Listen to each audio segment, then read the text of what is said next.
Well, hello, hello, and welcome to the Spotlight on a Coaching Business. We are in our fall series where I have been focusing on the soul driven success community, which is my community of amazing coaches.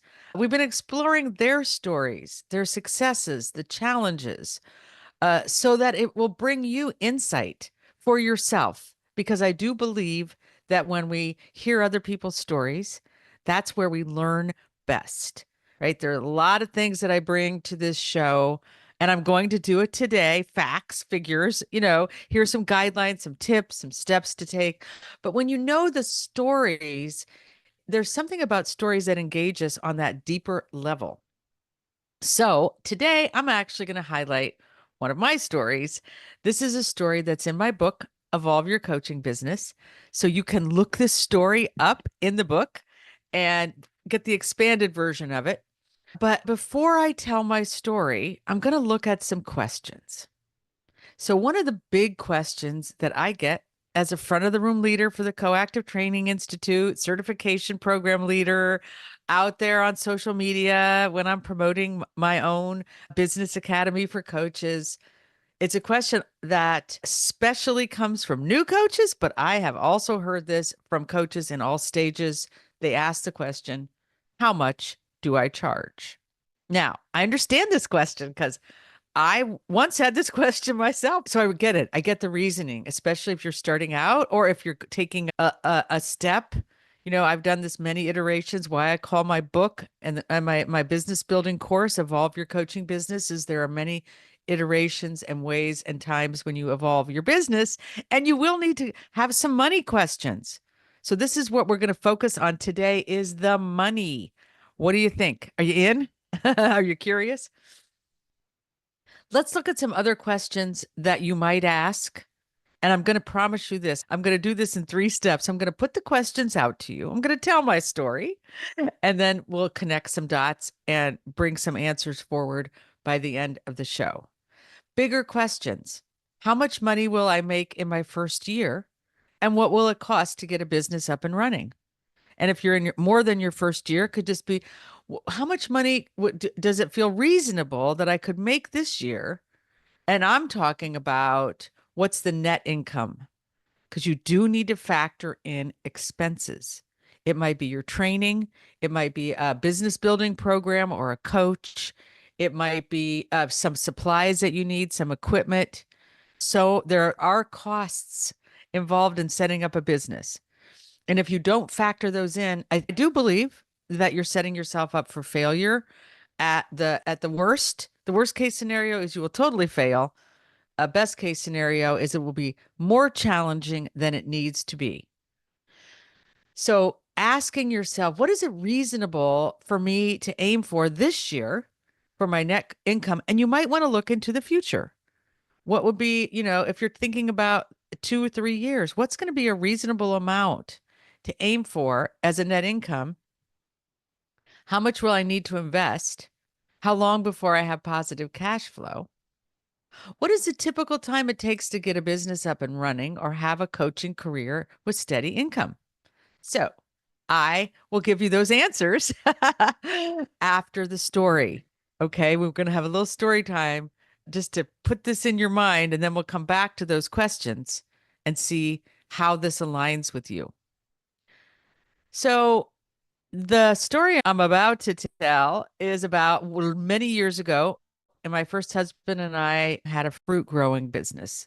It was mainly his business, but I did help out and I supported him and I got to know it really well because when you're a fruit grower, just like any kind of a farmer, I think it's a family business. Everybody has to get involved. So when this business started, there were four guys, four dudes. I'm going to say they just had this romantic dream about buying a farm and, being fruit growers, being out in nature and seeing things grow and being this beautiful countryside and nobody bugging them. And they had a great big romantic dream, very much like most of us coaches have. They loved the fruit growing part, but actually the business is more about fruit selling. Right, there is a whole wonderful part of the growing that happens that's important, just like our coaching, But what they found out is that the money making part was a lot harder than they anticipated. So they had to get creative. Here's a situation that they found themselves in where we lived in Pennsylvania, near Gettysburg, Pennsylvania at the time. Mainly fruit growers made their money in a couple of different ways. So one way they did it was to sell their fruit. Oh, no, for some reason, I'm all choked up about this. To a factory. Okay. They would sell their fruit to a factory, make it into juice, applesauce, apple products.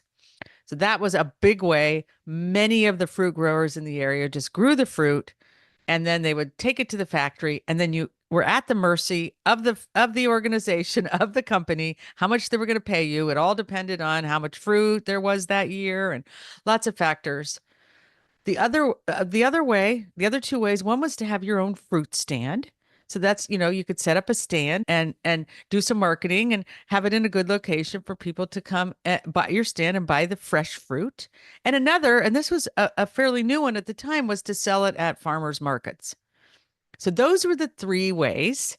And these guys, they looked at that and they actually did those things. They had a fruit stand, they sold to the factory, and they sold at farmers markets when they got started, but they just weren't making enough money. So this is where they got creative. One of them, the guy who had the most interest in marketing, thought, well, what if we delivered fruit to people's houses? Right? Like they delivered they used to deliver milk, or now they deliver water, or now we deliver all kinds of things. At the time, it wasn't so popular, but they bought one of those, like an ice cream kind of truck, and they loaded it up with their fruit, and they went through neighborhoods and totally bombed. They did a lot of work around it too. They sent out a newsletter, but no, people in our area, they're like, why would I want my fruit delivered when there's a fruit stand on every other corner? Okay. So that did not work. They kept doing market research. This is what I highly recommend to everybody that I work with, and I'm recommending it to you. So the farmers markets that they went to were in Washington, D.C. And they thought about, well, okay, going pretty well at the farmers market, but I'm wondering what else. Maybe these people want their fruit delivered. So they actually went door to door. This was way back in the day, right before we had all kinds of internet access to things. And they knocked on doors to see, would you want to have your fruit delivered? And this is where, here's another tip for you. They got curious. They didn't just ask the question and, do you want this or not? But they got curious, well, because they kept getting the answer no, just like they had in Gettysburg. But what they found when they got curious, what the people in these neighborhoods, they were pretty high-end neighborhoods, they said, we really love quality food. This is a high value for us. We're willing to pay premium for quality fruit, and we want community. This was a big eye opener for them. They had no idea. This wasn't on their radar at all. That community would be something people would be willing to pay for. So they took in this information and they thought, okay, high quality fruit is what we have. Like that was really what they were going for. Why the factory wasn't such an appealing option for them. They wanted to grow really great fruit, and they were some smart guys. They did some research on the fruit. They knew that they could bring a real high quality.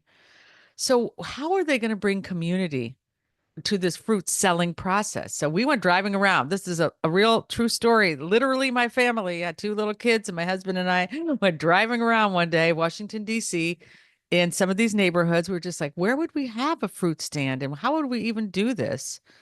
And something just struck us. We drove by a church.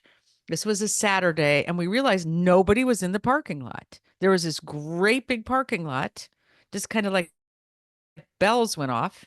So we drove in. We actually went inside the church and talked to somebody. I think it was the minister. It was a long time ago. I don't remember exactly, but we talked to somebody and they were like, that is such a fabulous idea.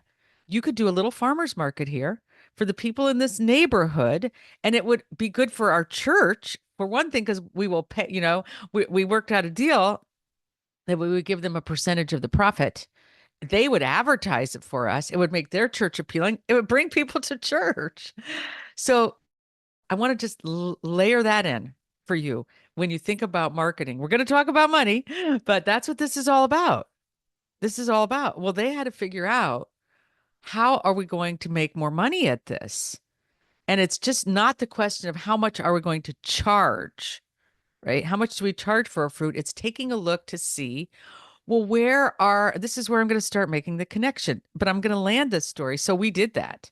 We found several churches. I'm going to make up a number like 8 churches that we ended up having our own farmers market, not only fruit, but we started growing vegetables.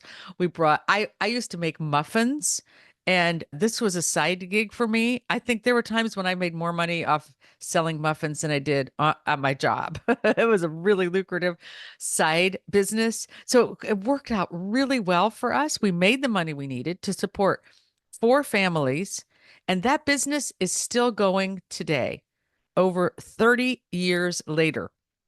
It's still operating. So that's why I love to use this as an example, because I feel like there's so many analogies, I think is the word, connections that I can help you make to that story and being a coach, making a good living for a long time. That's the first piece I'm going to layer in, and maybe I'll layer it in many times because I just think if you have that mindset, so I'm going to be like they did. This is what we're going to do. So they were determined about it. They were just going to do it. They were going to figure out how they were going to make the money. So it's not just, how like a question more like, oh, I don't think this can work, but like, how can it work? And having a niche was the most important factor, which is one of the reasons. I mean, I brought that into my coaching business when I started. I already had that experience. I knew how important it was. So I had that experience to take, and I was able to be successful fairly quickly in my coaching business. And I'm going to get to the timing of that later, like what I even mean by fairly quickly. So that's like number one. If you're thinking about having a career as a coach, especially if you're an entrepreneur, and most coaches, even if you do executive coaching, in some ways, unless you want to work for an organization, because that's one way. That to me is like taking your fruit to the factory. There's nothing wrong with it at all. It's going to be a great way to make money. Easy. Factory pays you, you drop off the apples, you're done. No marketing is involved. It's just very straightforward.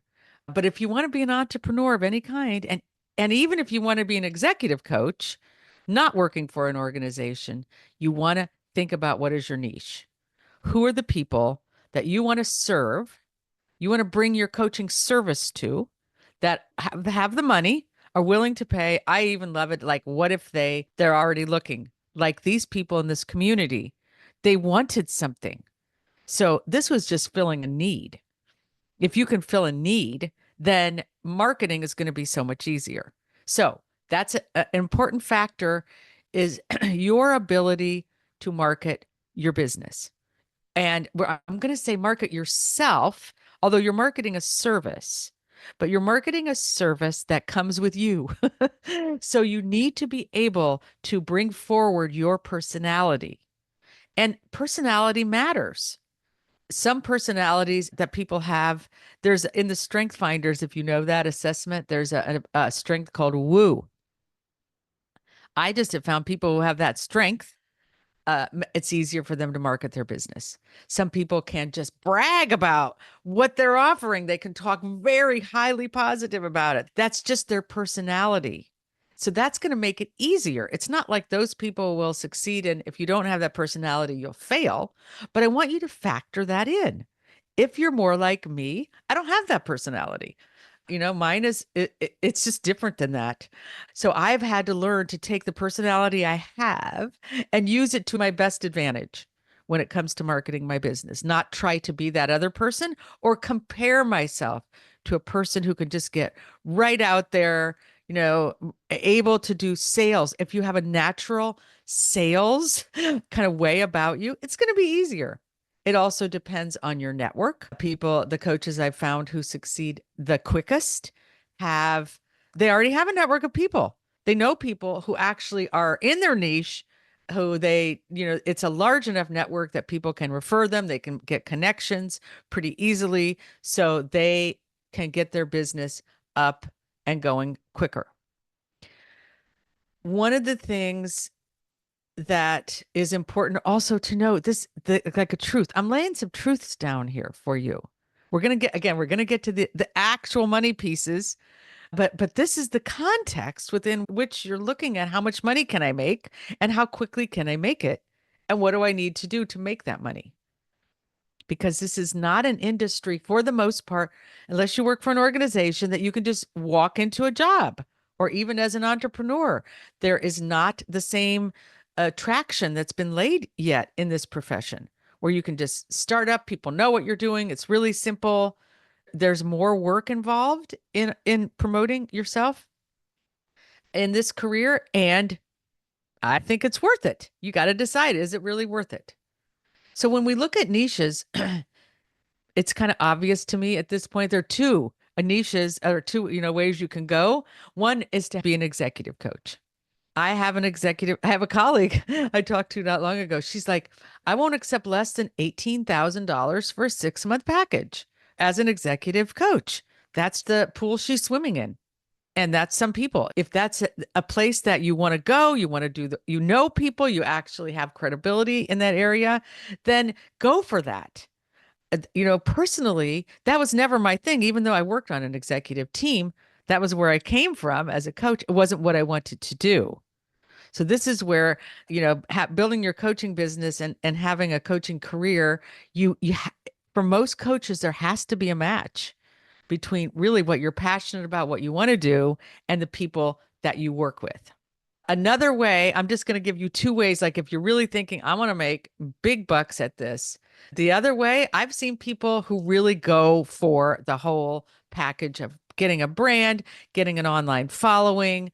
They can scale their business very quickly. Again, because of their personality, because of the people they know, kind of because of how much money they're willing to spend. I know coaches who have done this and they spend a ton of money. It takes a lot of money to hire all the people to do all the things to make that happen. And if that's you, that's cool. It's all doable. But if those two tracks aren't necessarily you, or even if they are, I'm going to take a look. I'm going to come back now to the questions that I asked at the beginning.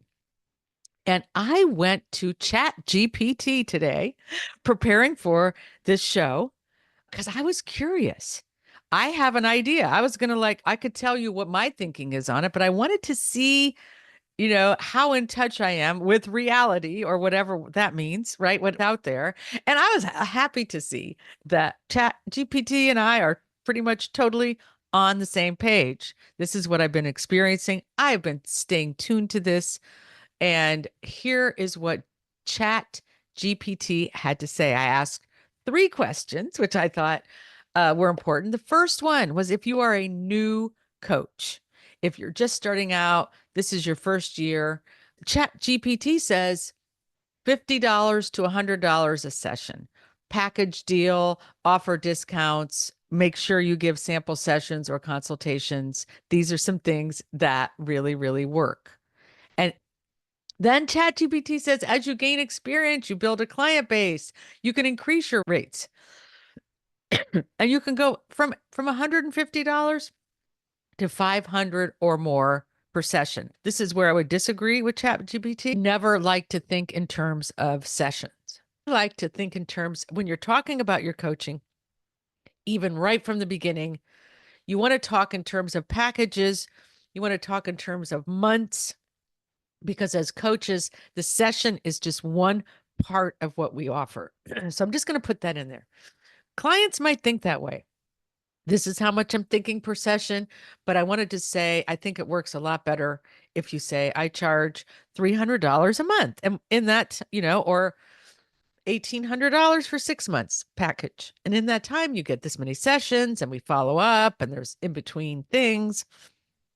It gives a better, clearer picture for potential clients. So that's what Chat GPT says. And I pretty much agree. I think start out, I don't really think it matters where you start, actually, just so long as you don't feel bad about it. You're not giving a price that's cheap because you feel like you're not of value. Your service are of value. You want to have a reason in your mind for what you're charging because you're just starting out and you're planning to increase your rates within the next 6 months. whatever that is, and you let people know, then whatever you start with, keep increasing it based on the new training you get, the experience you get, the more marketing, the better, all the things I've said that make a coaching business go. Okay, that's question number one. If you're starting out, there's a guideline. It's just a guideline. These guidelines. If you already have a network, if you already feel connected, you feel like your coaching services are worth more, charge more. Simple as that. Executive coaches. So this is where I was really curious because I know, again, I have a lot of my colleagues are executive coaches, and I know that they, it's a fairly lucrative way to. So ChatGPT says that executive coaches charge between $200 to $600 for a session. High level charge between 1,000 to 3,500 a session. So there's another range. Monthly retainers, common range from $2,000 to $10,000 a month.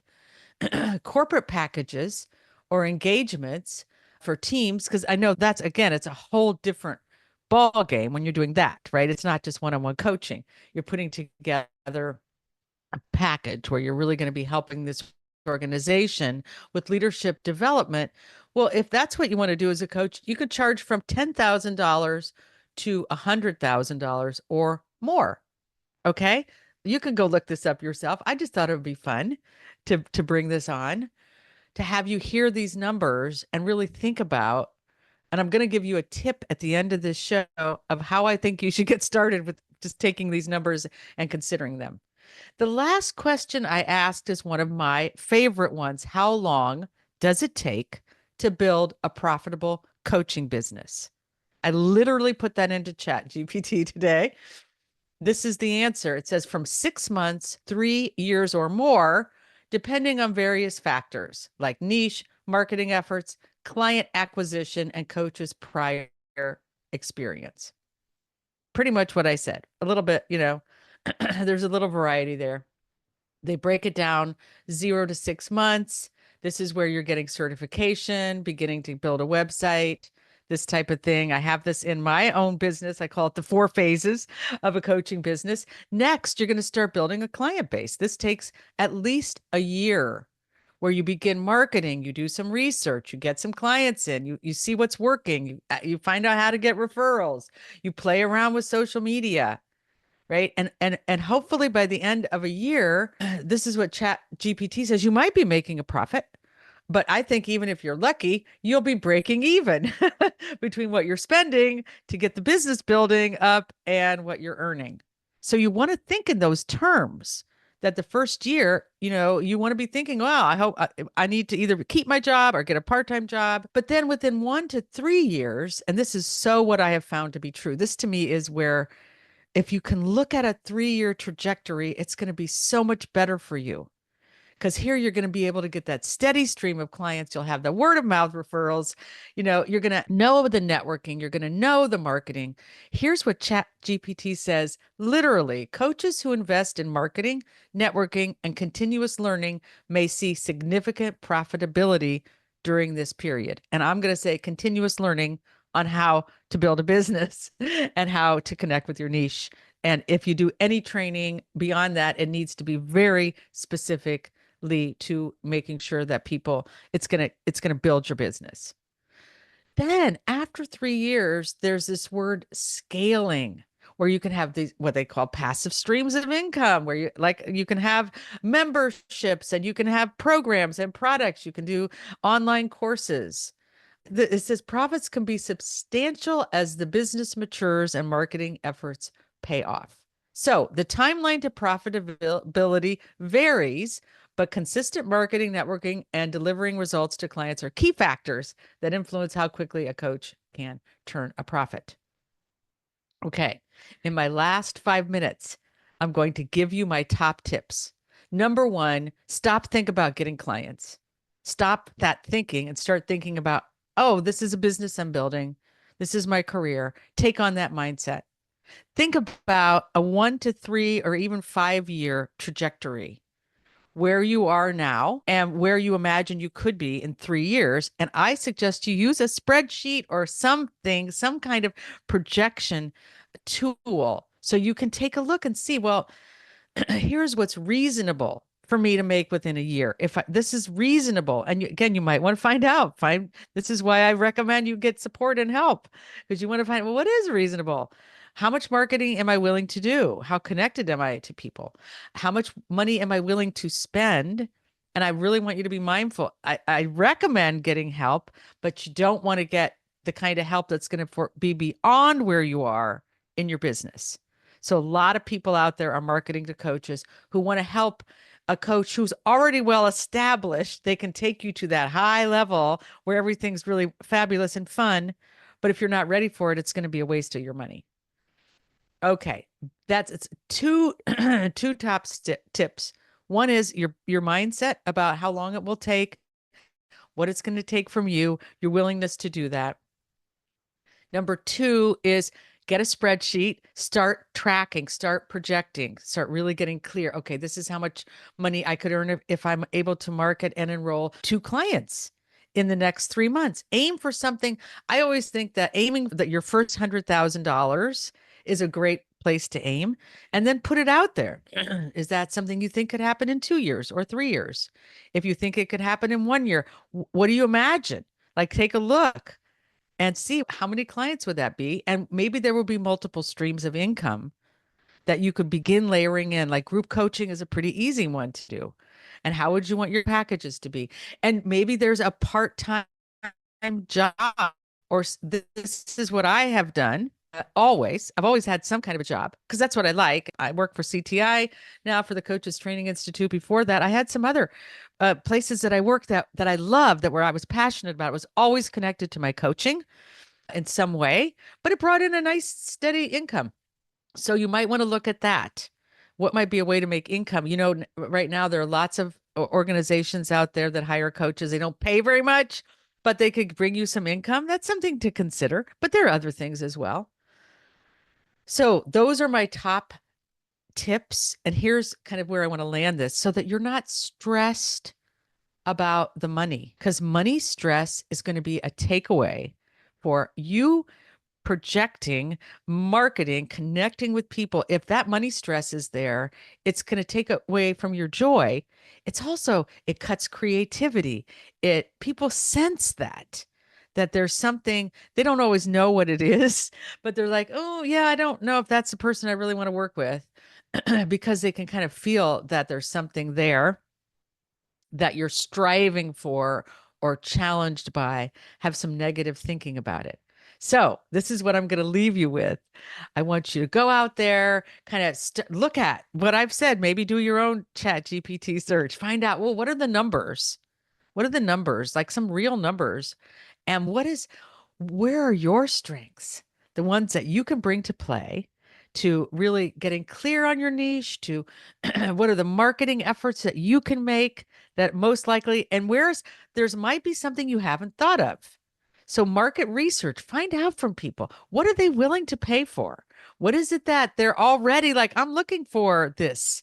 Like the people that the fruit growers found, they were looking for community. They wanted high quality fruit. Here's just a little story to end us with. So go do that. And I'm going to end with a little story. There was a time when we were at these farmers markets as fruit growers, and there was something, the economy dipped. I don't remember what it was, but we lowered our prices everywhere, because all at the farmers market, the place that was taking our fruit, the organization that we were selling our fruit to, the company, everything was lower. So we lowered all our prices. And we found at these farmers markets that were our own, that not just our profits went down because it was lower, but people bought less. And so we started asking. This is where I want to leave you. You just need to keep asking and finding out. And one of our customers said, well, yeah, because, I believe that you pay for what you pay for. And it seems like maybe your fruit isn't as high quality as it used to be because the prices are lower. I'm looking for something higher quality. So really step into the shoes of your ideal clients and find out, get curious, use your coaching skills, and go out there and make some money.